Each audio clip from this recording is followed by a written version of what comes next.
Exam का pressure है, tension भूल जाओ, माइंड लिफ्ट लगा लो। ये आज हम टॉपिक कवर करेंगे हिस्ट्री का चैप्टर, यात्रियों के नजरिए 12th क्लास का, जिसके अंदर हम एक ऐसी यात्री के बारे में बात करेंगे जो यात्रा करने से कभी नहीं घबराता था। उस समय जो है सारी यात्री जो है ना यात्रा करने से काफी ज्यादा घबराते थे। ये एक ऐसा यात्री था जिसने 5 देशों की यात्रा करने के बाद तो भारत के बारे में सुना और भारत से यात्रा करने की इसने सोच ली थी, भारत में यात्रा करूंगा।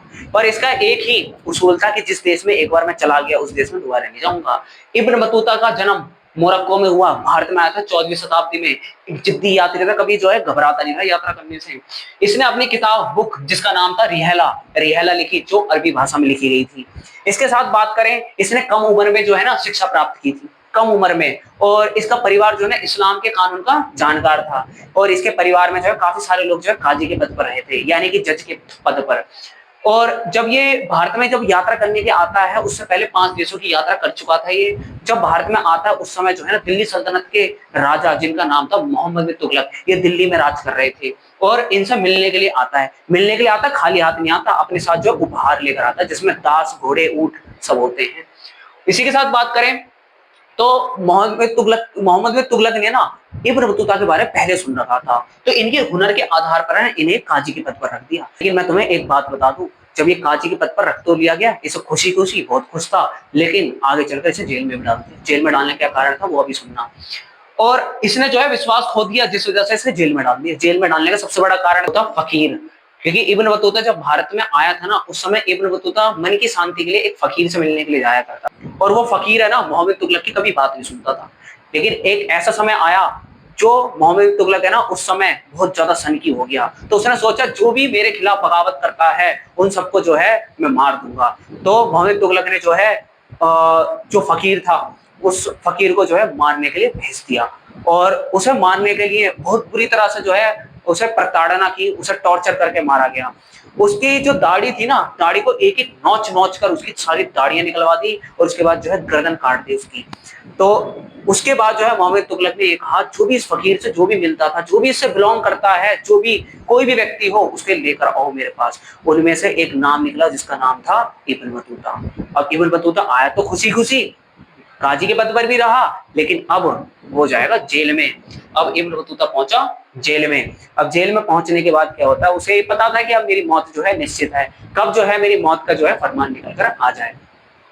तो ऐसी घटना होती है जिस समय जो है ये इब्न बतूता दिल्ली में जो है काजी के पद पर रहता है, तो उस समय काफी सारी जो है ना काफी चीजें दिल्ली को एक्सप्लोर करता है, दिल्ली में काफी चीजें देखता है। जैसे इसने शहर बताया, दिल्ली को एक ऐसा शहर बताया जो महाराष्ट्र के एक क्षेत्र था, जिसमें जो क्षेत्र था जिसका नाम था दौलताबाद, उसको भी चुनौती देता दिल्ली। किस मामले में? पॉपुलेशन के मामले में। यही बात करें, एक नारियल एक ऐसे फल के बारे में बताया जिस नारियल का पानी केवल पीने के लिए इस्तेमाल में नहीं होता, बल्कि इसके जो रेशे थे ना उससे रस्सी बनाई जाती थी, काफी मजबूत रस्सी होती थी।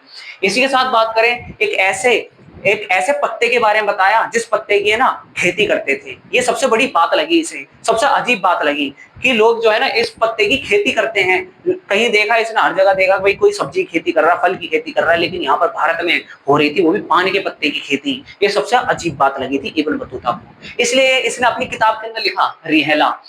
भारत में जो सबसे ज्यादा जो इसे चौंका देती है, भारत की ऐसी व्यवस्था जिसका नाम था संचार प्रणाली। और संचार प्रणाली के अंदर 2 चीजें देखी इसने, एक देखी अश्व डाक सेवा और एक देखी पैदल डाक सेवा।